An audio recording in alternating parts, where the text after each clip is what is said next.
पूजा घर में कभी न रहने दें इन 5 चीजों को, होता है बड़ा ही अशुभ। पूजा घर में कुछ ऐसी चीजें होती हैं जिन पर ध्यान नहीं दे पाते, जैसे कि निर्माल्य, टूटी या खंडित मूर्तियां, टूटे फूटे पूजा के बर्तन, फटा हुआ पूजा का आसान आदि चीजें घर में नकारात्मकता लाती हैं और जीवन में कई तरह की परेशानियों का कारण बनती हैं। आइए जानते हैं इन चीजों के पूजा घर में रहने से किस तरह की समस्याओं का सामना करना पड़ता है। शास्त्रों के अनुसार घर में स्थित पूजा घर सबसे महत्वपूर्ण और पवित्र होता है। इसी स्थान से मिलने वाली ऊर्जा से घर संचालित होता है। सबसे अधिक सकारात्मक ऊर्जा पूजा घर से निकलती है, जिसका प्रभाव घर के सभी सदस्यों और घर की बरकत पर पड़ता है। लेकिन जाने अनजाने में पूजा घर में रखी चीजों पर ध्यान नहीं जाता है, जो नकारात्मक ऊर्जा को पैदा करती है और पूजा के शुभ प्रभाव में भी कमी लाती है।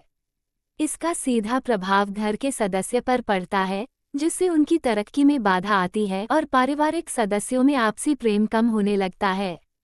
इसलिए नियमों के अनुसार पूजा घर से कुछ चीजों को तुरंत हटा देना चाहिए, अन्यथा नुकसान झेलना पड़ सकता है। आइए जानते हैं पूजा घर में किन चीजों को नहीं रहने देना चाहिए। दरिद्रता को निमंत्रण देती हैं ये चीजें। पूजा घर में निर्माल्य को जमा नहीं होने देना चाहिए। निर्माल्य में अगरबत्ती के खाली पैकेट, पन्नी, बासी फूल, हार या फिर कोई अन्य पूजा से संबंधित अनुपयोगी सामग्री आती हैं। इनको तुरंत पूजा घर से हटा देना चाहिए। इन चीजों से घर में नकारात्मक ऊर्जा का वास होता है और दरिद्रता को निमंत्रण भी देती हैं। ऐसी चीजों से वास्तु दोष या मंगल दोष जैसे दोष भी होते हैं। कई दोष लाती हैं पूजा की ये चीजें। पूजा घर में कभी भी टूटी या खंडित मूर्तियां और खराब हो चुकी तस्वीरों को भूलकर भी नहीं रखना चाहिए। मान्यता है कि ऐसी मूर्ति और तस्वीरों से पूजा का शुभ फल भी नहीं मिलता है और नकारात्मक ऊर्जा का वास होता है। कई बार जाने अनजाने टूटी मूर्तियों को छोड़ देते हैं, जिसका अशुभ प्रभाव घर के सदस्यों पर पड़ता है। इस तरह की खंडित मूर्तियां और तस्वीरें घर में अनिष्ट का कारण बनती हैं। परंपरा के अनुसार खंडित मूर्ति और तस्वीरों को बहती नदी में प्रवाहित कर देना चाहिए।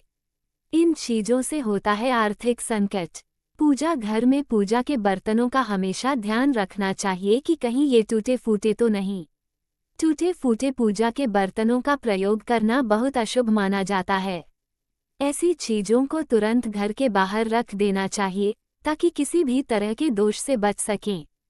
पूजा घर में टूटे फूटे बर्तनों को रखने से आर्थिक संकट का सामना करना पड़ता है और ये चीजें घर के सदस्यों में होने वाले लड़ाई झगड़े का कारण बनती हैं। हमेशा पूजा घर में सही बर्तनों का प्रयोग करना चाहिए, जिससे जीवन में सकारात्मकता आती है। ऐसी चीजों को हटाएं। पूजा घर के नियमों के अनुसार भगवान को अर्पित किया गया प्रसाद भोग लगाकर पूजा घर से हटा देना चाहिए। दरअसल भगवान को अर्पित किया गया प्रसाद भोग लगाने के बाद जूठा हो जाता है। इसलिए पूजा घर में भगवान को चढ़ाया गया प्रसाद भोग लगाने के बाद तुरंत हटा देना चाहिए। उस भोग सभी में बांट दें और मंदिर को साफ रखें। अनिष्टकारी होती हैं ऐसी चीजें। अगर आपके पूजा घर में भगवान के वस्त्र फटे हुए हैं या फिर पूजा के आसान फटा हुआ है तो उसको भी तुरंत हटा देना चाहिए। ये चीजें पूजा में मन लगाने में बाधक बनती हैं और कंगाली की तरफ ले जाती हैं। इन नकारात्मक चीजों से प्रार्थना का कोई सकारात्मक परिणाम नहीं मिलता। इन चीजों को अनिष्टकारी माना जाता है। इनको एक एक करके पूजा घर से हटा देना चाहिए और नई चीजों को लाना चाहिए, ताकि जीवन में संपन्नता और पूजा का फल भी मिल सके। ये तमाम जानकारी जनरुचि को ध्यान में रखकर दी जा रही है। ज्योतिष और धर्म के उपाय और सलाहों को अपनी आस्था और विश्वास पर आजमाएं। वीडियो को लाइक शेयर जरूर करें और चैनल को सब्सक्राइब